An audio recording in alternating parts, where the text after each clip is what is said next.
No jantar em família, minha irmã se levantou e disse: "Você não é mais da família." Sorri e aceitei. Eles achavam que eu era a ovelha negra da família. Simples, calada, invisível. Mas esqueceram de um detalhe. A conta bancária que todos usavam era alimentada por mim.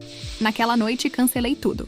Delay. Meu nome é Carolina, tenho 34 anos e sempre fui a filha sem graça da família Almeida. Desde pequena, eu era a que não chamava a atenção, sem a beleza estonteante da minha irmã Camila, 2 anos mais nova, ou o carisma do meu irmão Rodrigo, o caçula adorado. Eu era a que passava despercebida nas fotos de família, aquela de quem ninguém lembrava de perguntar sobre o trabalho ou sobre como andava a vida. Enquanto crescia, meus pais investiram tudo em meus irmãos. Camila ganhou tratamento ortodôntico completo, aulas de balé, viagens internacionais para aprimorar o inglês. Rodrigo teve direito à escolinha de futebol particular, curso de oratória, notebook de última geração para os estudos. Para mim, sempre sobrava o básico, ou o "depois vemos isso." Aprendi cedo que precisaria conquistar minhas coisas sozinha. Com 18 anos, entrei na faculdade pública de administração. Ninguém apareceu na minha formatura. Coincidiu com uma apresentação de dança de Camila. Naquela noite, engoli as lágrimas e prometi para mim mesma. Um dia, eles perceberiam meu valor.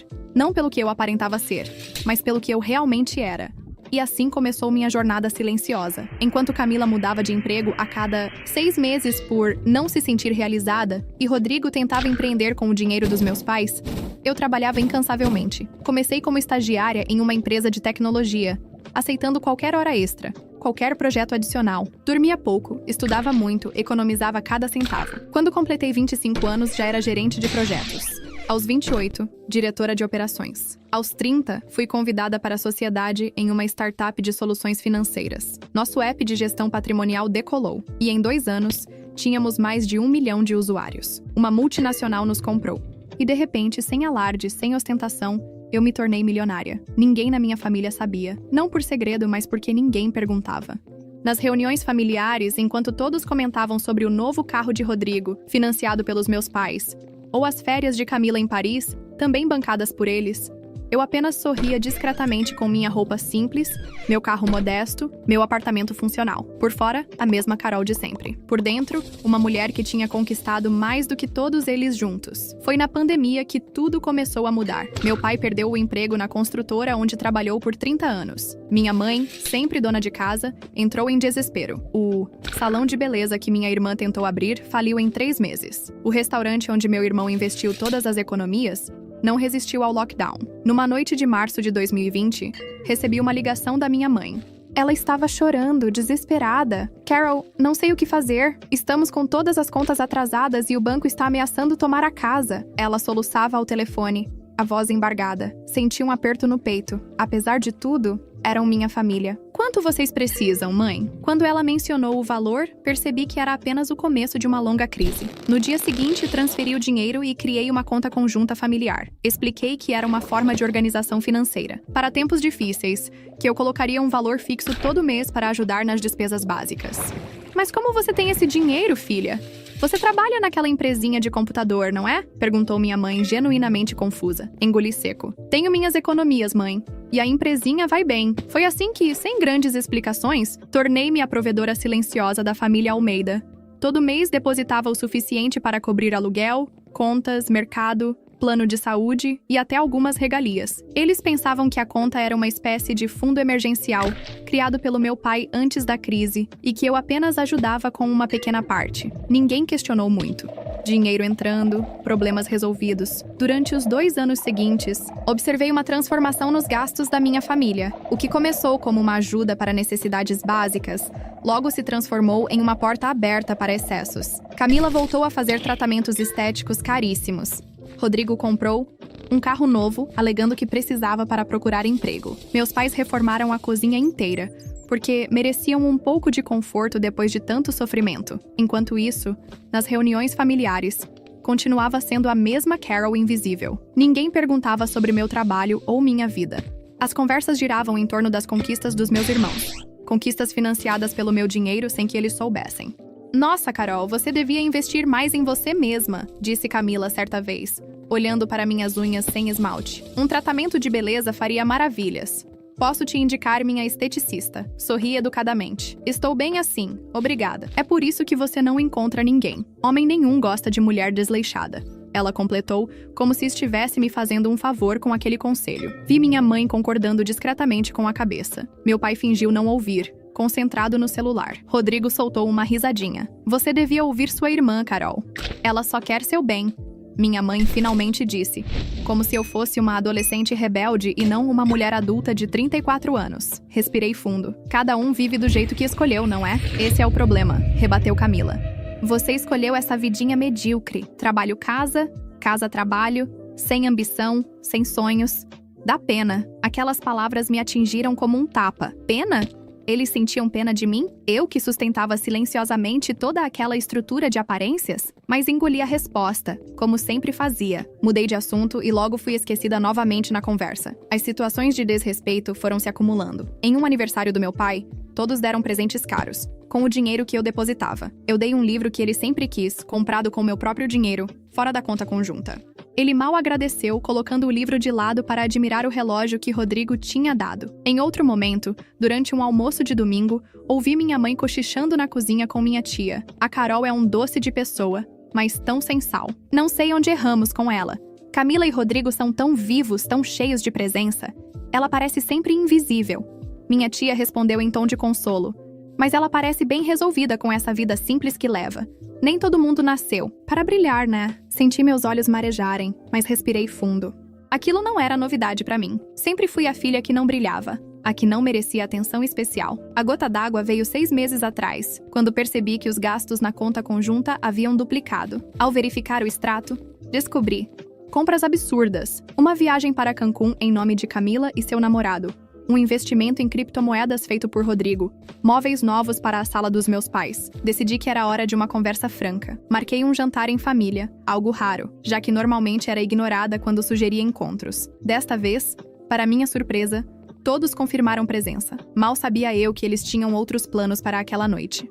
Escolhi um restaurante simples, mas aconchegante. Nada muito caro ou pretensioso. Apenas um lugar onde pudéssemos conversar sem distrações. Cheguei pontualmente às 20 horas. Como sempre. E como sempre, esperei por quase 1 hora até que todos chegassem. Nossa, que lugar diferente, comentou Camila ao entrar, olhando em volta com uma expressão de leve desprezo. Não tinha nada mais. Você sabe, elegante? Sorri educadamente. Achei que seria um bom lugar para conversarmos. Típico da Carol. Escolher algo assim, sussurrou Rodrigo para minha irmã, mais alto o suficiente para que eu ouvisse.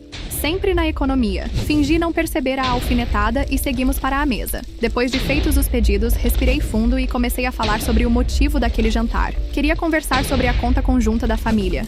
Comecei calmamente. Percebi que os gastos aumentaram muito nos últimos meses e mal pude completar a frase. Meu pai me interrompeu. Ah, isso é problema meu e da sua mãe, Carol. Não se preocupe com isso. Na verdade, pai, eu me preocupo sim. Porque foi quando notei um olhar estranho trocado entre meus familiares. Um silêncio incômodo se instalou. E percebi que algo estava errado. Muito errado. Camila pigarreou e ajeitou o cabelo. Seu tique nervoso desde a adolescência. Na verdade, Carol, já que você tocou no assunto de família, nós queríamos conversar com você também. Meu coração acelerou. Será que eles tinham descoberto? Será que finalmente alguém havia investigado a origem daquele dinheiro misterioso que entrava todo mês? Minha irmã continuou, com aquele sorriso forçado que ela sempre usava quando queria parecer simpática sem realmente ser. Nós temos conversado bastante. Sobre você. Sobre mim? Perguntei, sentindo meu estômago se contrair. Sim, ela prosseguiu, lançando um olhar rápido para meus pais, que permaneciam em silêncio, olhando para seus pratos. Sentimos que você está, como posso dizer, desenquadrada. Desenquadrada? Repeti, tentando entender onde aquela conversa iria parar. Veja bem, Carol. Rodrigo interrompeu, assumindo seu tom de empresário que nunca conseguiu ser bem-sucedido. Nossa família tem uma certa imagem a zelar. Estamos todos tentando reconstruir nossas vidas após tempos difíceis. E cada um tem seu papel nisso. Olhei para ele, incrédula. E qual seria o meu papel nisso tudo? Foi quando Camila soltou a bomba. Esse é o problema, Carol. Você não tem um papel. Você é, como posso dizer, um peso morto. O silêncio que se seguiu foi ensurdecedor. Olhei para meus pais, esperando alguma defesa, alguma palavra de desaprovação pelo que acabara de ouvir. Nada. Minha mãe mantinha os olhos baixos, e meu pai fingia estar concentrado em cortar um pedaço de carne. Um peso morto? Repeti, a voz falhando ligeiramente. Não seja dramática. Camila revirou os olhos. Olhe para você mesma. 34 anos, solteira, sem vida social, roupas antiquadas, um trabalho medíocre. Você não evoluiu. Parece que parou, no tempo enquanto todos nós seguimos em frente. Senti meu rosto queimar. Aquelas palavras doíam mais do que qualquer tapa físico. E o que isso tem a ver com a conta conjunta? Consegui perguntar, mantendo a voz o mais controlada possível. Foi quando minha irmã se levantou, apoiando as mãos na mesa e inclinando-se ligeiramente na minha direção. Seus olhos fixos nos meus, ela disse com uma frieza que nunca vou esquecer. Nós conversamos. E achamos melhor você seguir sua vida. Você não faz mais parte da família. O restaurante continuava com seu burburinho habitual, garçons passavam, talheres tilintavam contra pratos. Mas para mim, tudo havia silenciado. Era como se o tempo tivesse parado naquele momento exato. Olhei ao redor da mesa. Rodrigo mantinha um sorriso de canto, como se aprovasse cada palavra dita por Camila. Minha mãe ainda não me encarava, mas seus dedos nervosos dobravam e desdobravam o guardanapo de pano.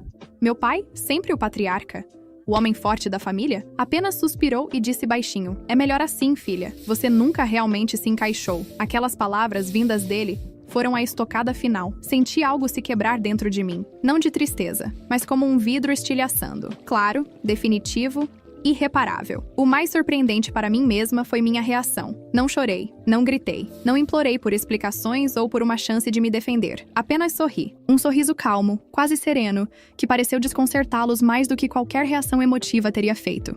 Entendo, respondi finalmente, dobrando meu guardanapo e colocando-o sobre a mesa. Se é assim que vocês se sentem, respeito a decisão. Camila pareceu momentaneamente confusa com minha aceitação pacífica. Talvez esperasse lágrimas, súplicas, uma cena. Rodrigo franziu o senho, desconfiado da minha reação contida. Então, você aceita? Minha mãe finalmente encontrou sua voz, parecendo genuinamente surpresa. Se é o que todos querem, quem sou eu para discordar? Respondi, ainda mantendo aquele sorriso enigmático. Afinal, vocês mesmos disseram. Nunca me encaixei realmente. Chamei o garçom, paguei minha parte da conta e me levantei. Olhei uma última vez para aqueles rostos familiares que naquele momento pareciam pertencer a completos estranhos. Tenham uma boa vida, disse simplesmente.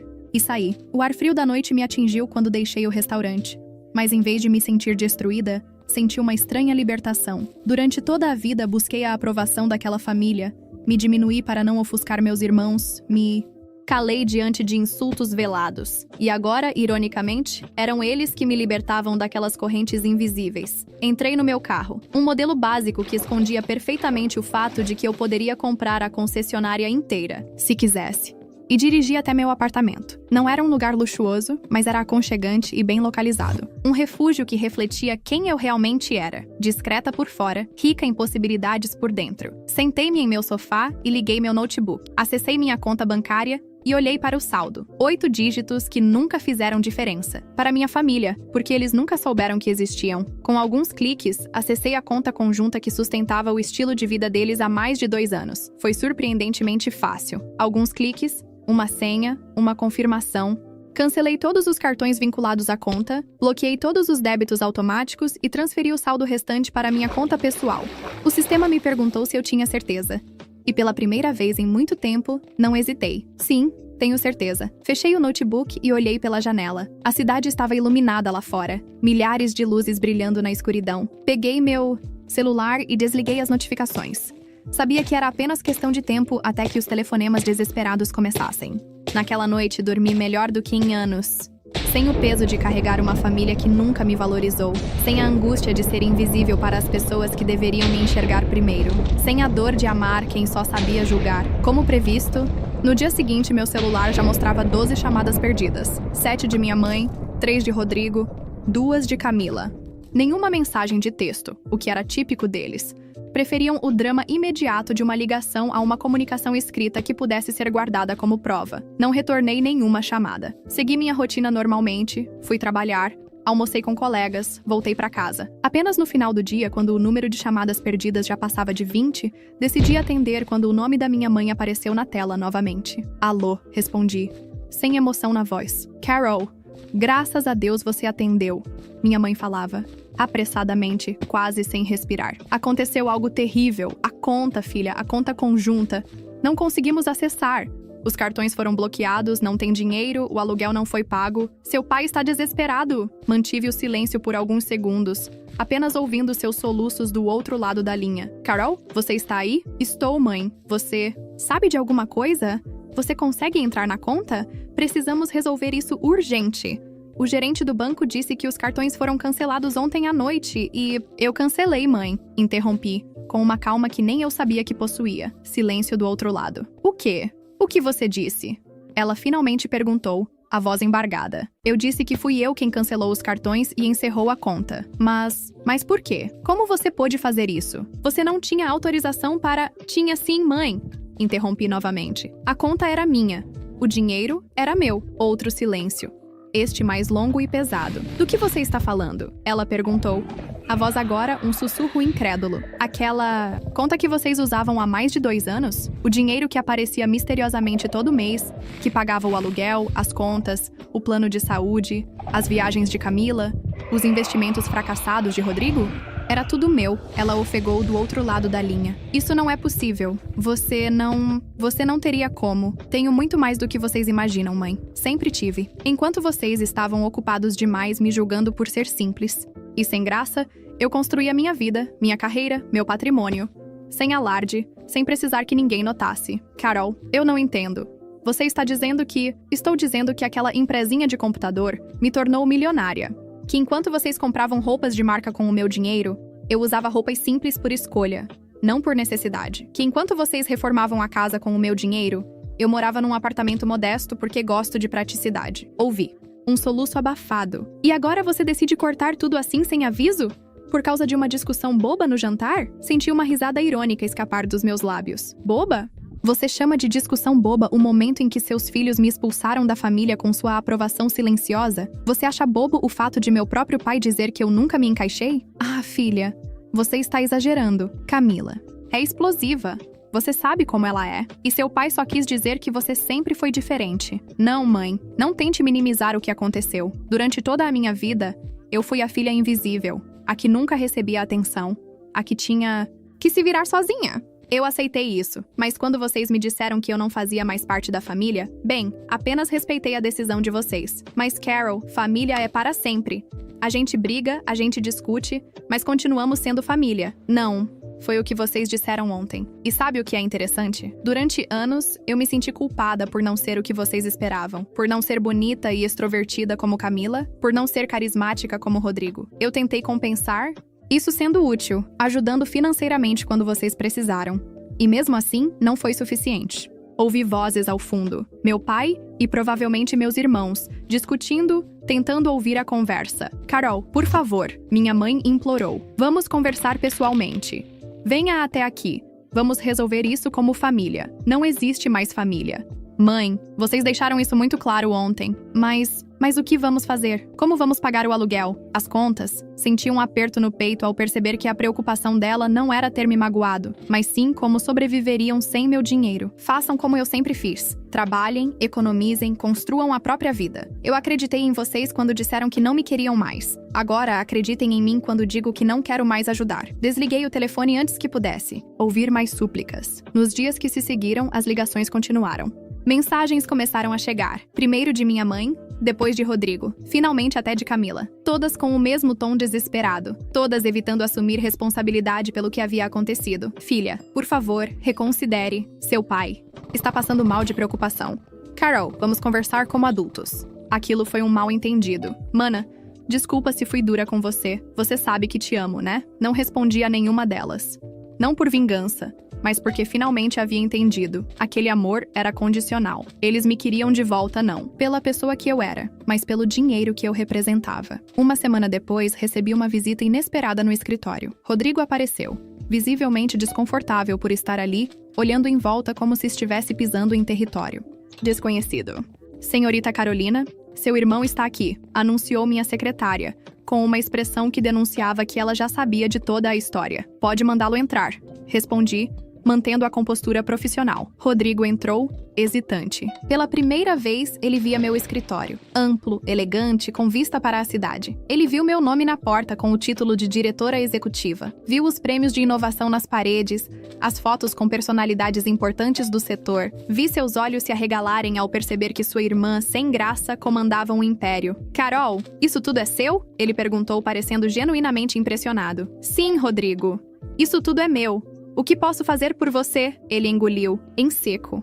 Claramente não esperando aquela recepção fria. Vim para tentar entender o que está acontecendo. Começou, sentando-se na cadeira à frente da minha mesa. A conta, o dinheiro, todo esse tempo era você? Assenti, sem dizer nada. Mas como? Por quê? Por que você nunca contou? Alguém perguntou? Respondi simplesmente. Alguma vez em todos esses anos, alguém da família quis realmente saber o que eu fazia, como eu vivia, quem eu era. Ele baixou os olhos, sem resposta. Vocês já tinham criado uma imagem minha. A irmã sem graça, sem ambição, sem vida. Era mais fácil me encaixar nessa caixinha do que admitir que talvez não me conhecessem de verdade. Mas você poderia ter dito, poderia ter mostrado. Para quê, Rodrigo? Para mudar a dinâmica? Para vocês gostarem de mim pelo que eu tenho, não pelo que eu sou? Ele sacudiu a cabeça, parecendo confuso. Não é assim, Carol. Nós gostamos de você? Não. Foi o que pareceu naquele jantar. Você não faz mais parte da família, lembra? Ele passou a mão pelos cabelos, desconfortável. Camila exagerou. Você sabe como ela é dramática. Ninguém levou aquilo a sério. Vocês levaram a sério o suficiente para me expulsar da mesa. Para concordar com ela. Para me deixar ir embora. Sem uma palavra de defesa, ele ficou em silêncio por alguns instantes. O que você quer, Carol? Quer que imploremos? Que nos humilhemos? É isso? Olhei para meu irmão caçula. Aquele menino que sempre foi o favorito, o protegido, o especial, agora sentado à minha frente parecia pequeno, frágil, perdido. Não, quero nada, Rodrigo. Esse é o ponto. Pela primeira vez na vida, não estou esperando nada de vocês. Não estou tentando provar meu valor. Não estou buscando aprovação. Estou simplesmente vivendo minha vida, como vocês sugeriram que eu fizesse. Mas... e a família? E nossos pais? O que tem eles? Eles estão desesperados, Carol. O aluguel venceu, as contas estão acumulando, o cartão de crédito foi bloqueado. E? Como assim?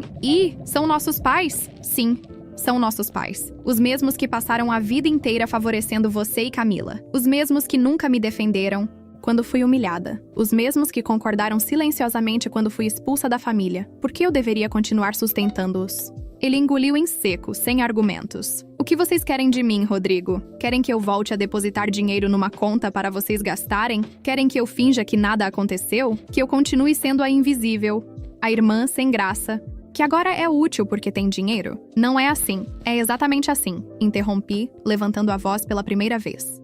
Vocês me quiseram fora quando achavam que eu não servia para nada. Agora que descobriram que meu dinheiro faz falta, de repente sou importante de novo? Vi os olhos dele se encherem de lágrimas. Talvez de vergonha. Talvez de frustração por não conseguir me manipular. O que você quer que eu diga para eles? Ele perguntou finalmente, derrotado. A verdade, Rodrigo. Diga que eu finalmente entendi meu lugar, ou a falta dele, nessa família. Diga que respeito a decisão de vocês de seguirem sem mim. E... espero que respeitem a minha de seguir sem vocês. Ele se levantou parecendo 20 anos mais velho do que quando entrou. Isso é definitivo, então? Você vai mesmo abandonar a família? Sorri tristemente. Não, Rodrigo. A família me abandonou. Eu só estou aceitando isso. Ele saiu sem dizer mais nada. E senti um misto de dor e alívio. Era o fim de um capítulo da minha vida. Um capítulo longo demais. Doloroso demais. Nas semanas que se seguiram, soube por conhecidos em comum que meus pais tiveram que vender o carro para pagar dívidas. Que Camila começou finalmente a trabalhar como recepcionista em uma clínica. Que Rodrigo estava mandando currículos pela primeira vez na vida. Parte de mim sentia pena. Outra parte, a mais forte, sabia que essa era exatamente a lição que eles precisavam aprender. A vida não é só aparências. E valor não se mede pelo que se mostra, mas pelo que se é. 6 meses se passaram desde aquela noite no restaurante. Soube por uma antiga amiga do bairro que meus pais tiveram que se mudar para um apartamento menor. Camila perdeu o emprego na clínica por faltar demais. Rodrigo conseguiu um trabalho como vendedor numa loja de eletrônicos. Ironicamente, vendendo produtos do tipo que minha empresa desenvolvia software. Uma tarde, cruzei com Camila num shopping. Ela me viu, hesitou, fez menção de se aproximar. Nossos olhares se encontraram por um instante. Eu sorri educadamente, como faria para qualquer conhecida distante. E segui meu caminho. Não havia mais raiva, nem dor. Apenas a certeza de que algumas pontes, uma vez quebradas, não devem ser reconstruídas. Meus pais envelheceram sem me conhecer de verdade. Meus irmãos seguiram suas vidas sem entender a lição. Eu floresci na minha solidão escolhida, cercada de pessoas que me valorizavam pelo que sou, não pelo que tenho ou aparento ter. Aprendi que família não é necessariamente aquela em que nascemos, mas aquela que nos aceita como somos, e que, às vezes, o silêncio é a resposta mais poderosa que podemos dar. Hoje, olho para trás sem arrependimentos. Aquele jantar em família, onde fui expulsa da mesa e da vida deles, foi, na verdade, o momento em que finalmente me libertei. Às vezes, é preciso perder tudo para descobrir o quanto já se tem. E quanto àqueles que me rejeitaram? Espero que tenham aprendido algo. Não por vingança, mas porque toda história tem uma lição. A minha foi: nunca julgue um livro pela capa, especialmente quando é esse livro que está pagando suas contas. Você já sentiu que sua simplicidade foi confundida com fraqueza? Compartilhe sua história.